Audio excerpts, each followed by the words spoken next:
Hi, this is Dr. Hoff. Today, I would like to discuss with you the very important topic of sexual performance. There are many things that contribute to your sexual performance, and we will discuss them.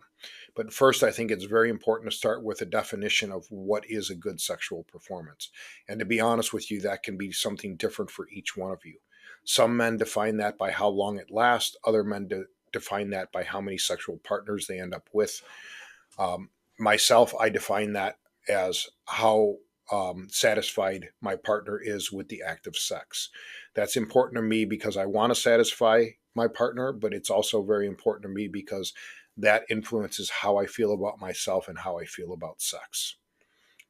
That being said, the things that influence your sexual performance are the same things that will influence your performance in general. And the first one is recovery. Have you had a good night's sleep? Have you been taking care of yourself? Are you physically fit? Are you mentally focused? These things will have a great impact on your sexual performance. Nutrition will have an impact on your sexual performance. Hydration will. And then comes down to things such as your hormone levels. If your testosterone level is inadequate, it will be more of a challenge for you to perform at your best. And we will discuss testosterone in detail in a later video. That being said, also, if your blood flow is poor, so some men just have diminished blood flow. Some men, as they age, have diminished blood flow, and it's very important that you enhance your blood flow. And things like Cialis can help you with that. There are other nitric oxide producers, vasodilators, that can help you with that. But I would strongly suggest, if you're going to start anywhere, that you start with Cialis in a daily supplementation.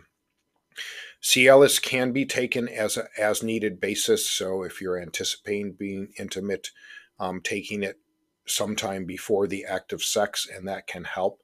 But more and more studies show that Cialis taken chronically on a day by day basis can be very beneficial. First of all, then there's no need to prepare, and sex can be more spontaneous. But also, it is a vasodilator, it enhances blood flow. And what we know about any part of our body is that the more blood flow it gets, the healthier it tends to be. And that means more than just blood flow in the act of sex, but blood flow on a day by day, minute by minute basis. The tissue of your organ is going to be healthier if it's getting an adequate supply of blood on a regular basis. And that is one of the theories behind a daily Cialis. So, sexual performance depends upon how well you're recovered. If you've slept well, if you're taking care of yourself, if you feel well rested, if you're adequately managing your stress, you will perform better in the bedroom. And I encourage you to revisit the modules on sleep and stress in order to maximize your sexual performance. If your nutrition is what it should be, if you're taking care of your physical body as a whole, you will be better to perform in the bedroom. So please pay attention to that. And if you're getting adequate nutrition, that will be a big part of that. Now, if I can go back to what we started this conversation with defining what it is that you use to gauge what is a good sexual performance.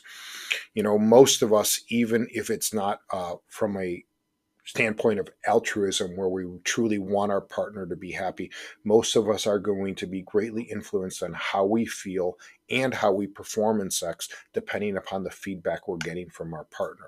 And the more times that we have sex and feel like we've satisfied our partner, that's going to add confidence. And you cannot underestimate the importance of confidence when it comes to sexual performance.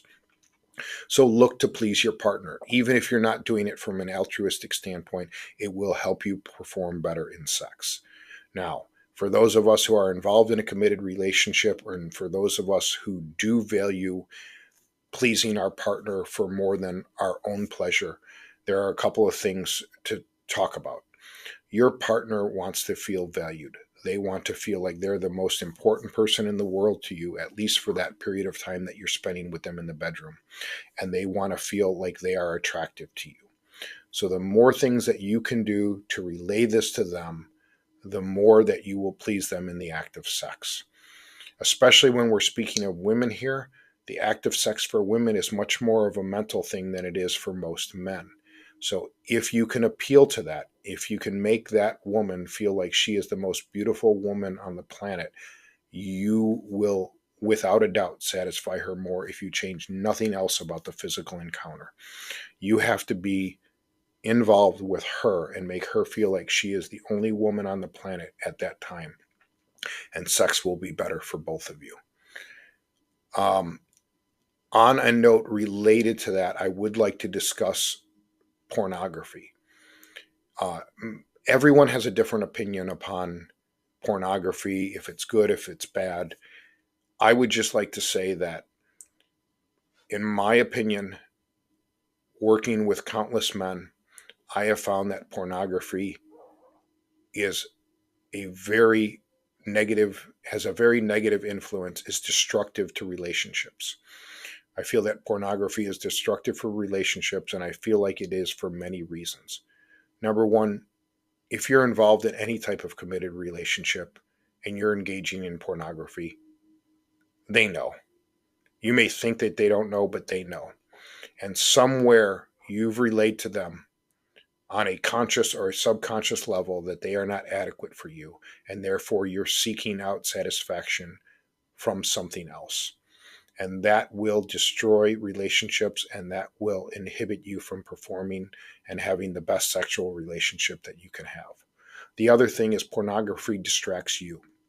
It sets up this false, perfect vision of a partner who then you are going to compare your imperfect partner to. And that is going to take the focus off of your partner.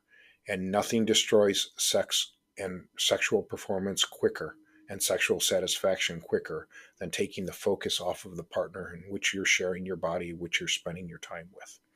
So, yes, sex does depend upon testosterone for men. Yes, sex does depend upon blood flow. And yes, sex is greatly influenced if you're in better shape, if you've taken care of yourself. But please do not underestimate the mental side of sex, especially when it comes to your partner's perception of how involved you are with them.